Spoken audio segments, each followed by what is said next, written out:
Halo semuanya, saya Ahmad Fauzan Almar. Saya mahasiswa dari BINUS University pada jurusan Manajemen Bisnis.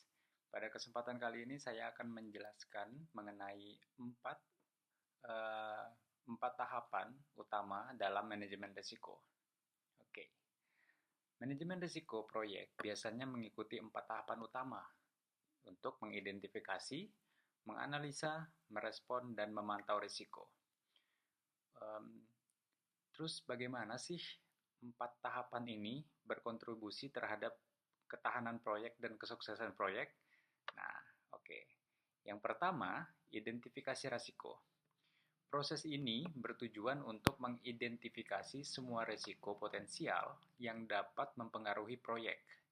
Risiko bisa berasal dari keuangan, teknis, operasional, ataupun dari eksternal, seperti misalnya perubahan regulasi atau keadaan pasar. Dengan mengidentifikasi risiko sejak awal, manajer proyek dapat mengantisipasi masalah yang mungkin muncul dan dapat memungkinkan persiapan yang lebih baik dan menyesuaikan perencanaan untuk mengurangi kejutan yang mempengaruhi keberhasilan proyek. Yang kedua adalah analisis risiko. Setelah tadi dilakukan identifikasi risiko, risiko tersebut dianalisis untuk mengukur probabilitas dan dampaknya terhadap proyek. Risiko diklasifikasikan berdasarkan prioritas, menggunakan alat seperti matriks probabilitas dampak untuk menilai tingkat keparahan atau peluang terjadinya risiko. Analisis ini dapat memungkinkan manajer proyek untuk memfokuskan sumber daya dan perhatian pada risiko yang paling signifikan, menjaga agar proyek tetap dalam batas waktu dan anggaran dengan mengatasi risiko utama yang bisa menghambat keberhasilan. Nah, untuk yang ketiga, ada tanggapan risiko. Di tahap ini, strategi mitigasi dan tindakan pencegahan disiapkan untuk mengelola risiko yang telah teridentifikasi. Tanggapan terhadap risiko dapat berupa menerima risiko, mengurangi risiko, mentransfer risiko, misalnya seperti melalui asuransi, atau menghindari risiko jika memungkinkan.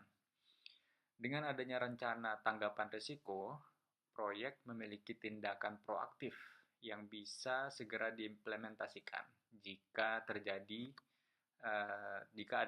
risiko. Tahap ini dapat membantu menjaga kelancaran proyek dan memastikan proyek tetap sesuai dengan lingkup, timeline, dan anggaran yang sudah ditentukan sebelumnya. Yang keempat adalah pemantauan dan pengendalian risiko. Risiko dipantau secara berkelanjutan selama proyek berlangsung.